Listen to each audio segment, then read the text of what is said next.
жерге келіп едім.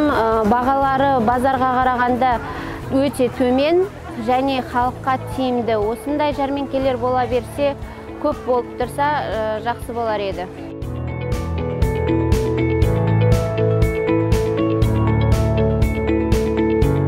Базарда қант 800-850, ана жерде арзан 480-ден.